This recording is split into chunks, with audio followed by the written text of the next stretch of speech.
질의해 주시기 바랍니다. 네, 청주 흥덕구 이현희 의원입니다. 최근 국민의 눈과 귀를 이심케 하는 경청 동지알 불법 비리 사건이 보고됐습니다.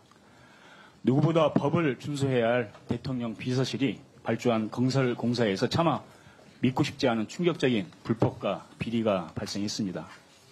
바로 용산 대통령 관저입니다. 아마 전 세계의 대통령 관저 중에 가장 많은 불법과 비리로 얼룩진 기네스북에 등재될 만한 불법 대통령 관저가 됐습니다. 정관님, 불법과 비리가 판치는 곳을 세 글자로 뭐라고 하시는지 아십니까? 복마전이라고 합니다. 이제 용산 대통령 관저는 불법과 비리의 복마전이라고 불러야 할 불법 건축물이 됐습니다. 대통령 관저와 같은 고도의 보안시설 공사가 업체 선정부터 계약, 시공, 감독, 준공 등 전 과정이 온통 불법으로 물들었습니다. 이번 감사원 감사는 끝이 아니라 시작입니다. 불법과 비리의 정도가 너무나 광범위하고 심각해서 특검을 통해 실체를 규명해야 할 김건희 관저 게이트 사건이 됐습니다. 감사원이 밝힌 불법의 유형과 종류를 살펴보겠습니다. 집무실과 관저의 방탄 창호 공사는 방탄 창호와 무관한 브로커를 통해서 4억 7천만 원짜리 실제 공사가 20억 4천만 원짜리로 둔갑됐습니다. 여기서 15억 7천만 원의 범죄 수익이 만들어졌습니다. 국민의 혈세를 집어삼켰습니다. 심지어 이 브로커가 공사 현장까지 감독하는 믿을 수 없는 사태가 벌어졌습니다. 불법 하도국을 통해 기계, 설비, 구조보건공사, 전기공사, 통신공사까지 거의 모든 분야 26개 시공업체 중에 11개 업체가 무자격 시공을 했습니다. 준공검사는 공사 설계도서, 품질 관리 기준, 공사 내역서 및 기타 약정서대로 공사가 이루어졌는지 확인하는 절차도 없이 처리됐습니다. 기밀 유지가 요구되는 공사인 정보통신공사는 자격도 없는 업체가 시공했고 대통령의 안전과 직결되는 소방시설 공사 역시 소방시설업 자격이 없는 업체가 시공을 했습니다. 이에 더해서 대부분의 공사가 하도급을 신고를 하지 않았고 허가받지 않은 업체들이 관저를 드나들었습니다. 도감청이나 테러뿐만 아니라 대통령의 일상적인 생활마저도 안전하다고 말할 수 없는 그런 불법 시설물이 되었습니다. 발주처인 대통령 비서실에 의해 건설공사의 모든 과정에서 위법, 불법 행위가 난무했습니다. 어디 하나 정상적으로 처리된 것이 없습니다. 말 그대로 불법과 비리의 복마전입니다. 그런데 경호처 일부 관계자만 징계, 구속되었고 단장은 주의 조치로 마무리됐습니다. 심지어 총괄했던 비서관은 국토 1차관으로 영전했고 경호처장은 국토부 장관으로 승진했습니다. 또 핵심 증인들은 국감 증인 출석을 회피해서 질문 들어갑니다. 아니요. 네, 질문 들어갑니다. 저 이름을 이야기하셔가지고요. 자, 이게 공정과 정의를 내세우는 윤석열 정권의 실체인지 국민이 묻고 있습니다. 감사원은 업체들의 위반 행위에 대해서 적정한 조치 방안을 마련하라고 했지만 지금 아무런 조치가 이루어지지 않고 있습니다. 공사업체 위반 행위에 대해서 시정명령, 영업정지 등 아무런 조치가 시행되고 있지 않습니다. 건설산업기본법을 지켜야 할 주무장관은 지자체 위임 사무에 대한 관리 감독 권한이 있습니다. 지자체의 건설산업기본법 위반 사항들에 대해서 영업정지나 시정명령 등을 감독할 필요가 있다고 보는데 장관님 동의하십니까? 네, 당연히 저한테 그런 관리 감독할 책임이 있습니다. 네. 예. 또 한 가지 묻겠습니다.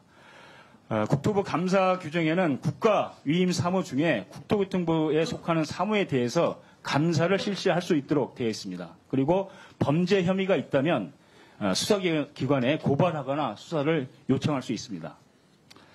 국가기관에 의한 특히 비서실에 의한 대통령 비서실에 의한 건설산업기본법 위반 행위에 대해 재발 방지를 위해서라도 국토부의 추가 감사가 필요하다고 봅니다. 특히 이번 감사원 감사는 중요한 사락이 누락되어 있습니다. 집무실과 간저의 불법 공사의 시작과 끝인 공사 총괄 인테리어 업체 21g을 누가 추천했는지 지시했는지 밝혀지지 않았습니다. 21g과 친분이 있고 인수위 시절 21g을 추천할 만한 사람, 그리고 드레스룸과 사우나 시설을 요구하고 이용할 사람, 공적인 자리에서 흔적을 찾을 수 없는 사람, 이 모든 정황은 한 사람을 지목하고 있습니다. 이 중대한 국기문란 사건은 결국 특검을 통해서 전모를 수사하지 않을 수 없습니다. 그렇게 되면 건설기본법이 주무부처인 국토부의 직무유기도 문제될 수밖에 없다고 봅니다. 장관께서 저는 국토부의 추가 감사가 필요하다고 보는데 이에 대한 의견을 말씀해 주시기 바랍니다. 예, 의원님 질의 내용이 대부분이 아마 감사원 결과 보고를 인용하신 거로 제가 이해를 합니다. 제가 감사원 결과 보고를 꼼꼼히 읽어보지 않고 언론과 지원들의 개략적인 보고만 통해서 들었기 때문에 의원님이 인용하신 내용이 맞는지 추가 감사가 필요한지 아닌지 간단히 말씀해 주시고 다른 질문 있습니까? 행정에서 감사원이 저희보다 또 상급기관 감사 기능에 있어서는 그 감사원이 감사를 충분히 했다고 생각을 하고 거기에 대해서 일반 부처가 또 다른 감사를 하는 내는 없다고 그러니까 제가 말씀드린 대로 중요한 사항이 감사원에서 충분히 감사를 했다고 생각을 하고요. 저희가 따로 감사를 할 필요는 없다고 생각하고 다만 감사원에서 지적한 감사 결과가 관계 기관을 통해서 해당 실제로 조치해야 될 기관에 해서 제대로 되는지 하는 부분은 건설법 집행 차원에서 저희가 관심 가지고 지켜보도록 그건 하겠습니다. 오후에 다시 한번 질의하겠습니다. 지금 그 제5차 국가철도망 계획이 그 수립이 예정대로 그 진행을 하고 있는데 현재까지 국가철도망 구축 계획에 반영된 신규 철도 사업이 총 124개입니다.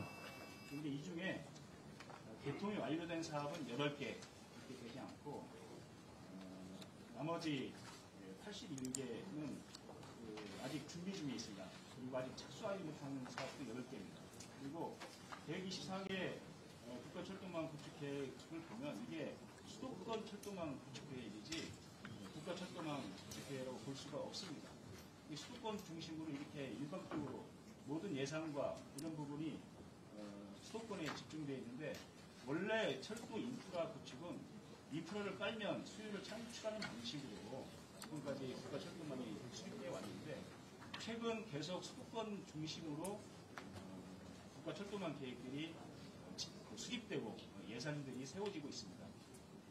국가균형 발전에 심각한 저하 요소가 되고 있다고 보는데 지방 국가균형 발전을 위해서 지방의 국가철도망 계획을 더 내실 있게 수립해야 된다고 보는데 이에 대한 견해를 밝혀주십시오. 예, 아까 다른 의원님들 지적에도 말씀드렸습니다만 오차망 수립 과정에서 지방의 소유가 충분히 반영될 수 있도록 그렇게 노력하도록 하겠습니다. 그리고 계획뿐만 아니고 집행 과정에서도 예타 제도 등의 여러 가지 어려움이 있긴 하지만 적극적으로 국토부에서 아까 말씀드린 대로 국토 균형 발전이 저희 부의 제1 미션이라고 생각을 하고 최선을 다해서 노력하겠습니다.